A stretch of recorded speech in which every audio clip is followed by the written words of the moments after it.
আসসালামু আলাইকুম, কি অবস্থা সবার? আজ সকালে উঠতে উঠতে একদম 10টা বেজে গেছে। আজ আর কোনো নাস্তা বানালাম না, আগের দিনের ভাত দিয়ে ফ্রাইড রাইসের মতো করে নিলাম। তোমরা কে কে এই খাবারটা পছন্দ করো? আমার খুবই ভালো লাগে। তারপর একটু মিষ্টি না খেলে তো আর হয় না। চলে গেলাম মূল পর্বে, আমার প্রিয় চা বানাতে। এখানে আমি টিটুর জন্য চা বিস্কিট ডেকোরেশন করে নিয়েছি, কারণ ও ভারী কোনো খাবার সকালে খায় না।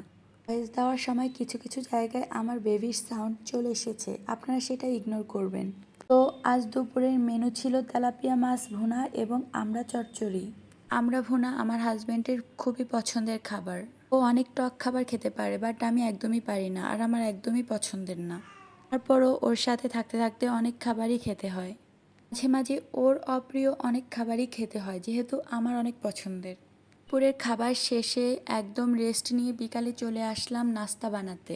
আমি আজ ভাবলাম একটু পিঠা বানানো যায়, কারণ অনেক দিন পিঠা খাওয়া হয় না। তো এখানে বানাচ্ছি ঝালপুয়া পিঠা, বিভিন্ন রকম মশলা অ্যাড করে, এবং সাথে কিন্তু অবশ্যই চিনিও দিচ্ছি। এই পোহা পিঠাটা খুব একটা ফুলবে না, কারণ এর সাথে অনেক উপকরণ মিশানো হয়েছে। তবে খেতে অনেক মজা হবে, কারণ এটা একদম মচমচে হবে। তারপর আমি বিভিন্ন উপকরণ মিশিয়ে একটা পারফেক্ট ব্যাটার তৈরি করে নিলাম।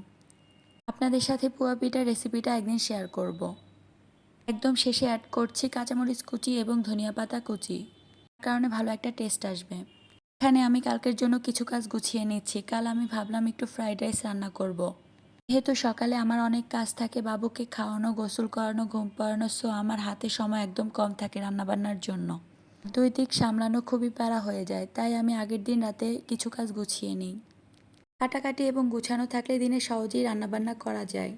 আচ্ছা, চিংড়ি মাছের ভিতর কিন্তু একটা রগ থাকে, তোমরা কে কে এটা ফালাও? আমি সবসময় এটা ফেলে দেই। ছুরি দিয়ে চিংড়ির মাছ বরাবর কেটে রগটা হালকা করে টেনে তুলে ফেললাম। এটা খাওয়া নাকি হারাম, আমি আগে এই ব্যাপারটা জানতাম না। আমার কাছে রগটা তুলে ফেলাও খুব কঠিন মনে হতো। এখন আমি ফ্রাইড রাইসের জন্য চিংড়িটা মাছ বরাবর কেটে ছোট করে নিয়েছি। তার কারণ হলো রাইসের জন্য একটু মাঝারি ধরনের চিংড়ি হলে ভালো হতো, এই চিংড়িটা একটু বেশি বড় হয়ে গেছে। আমি পোয়া পিঠা বানাতে গেলাম এবং শেষে 1 কাপ চা রিল্যাক্সের জন্য। আচ্ছা, এটা কি কেউ বলতে পারবা? এটা হলো রসুন কুচি এবং আদা কুচি।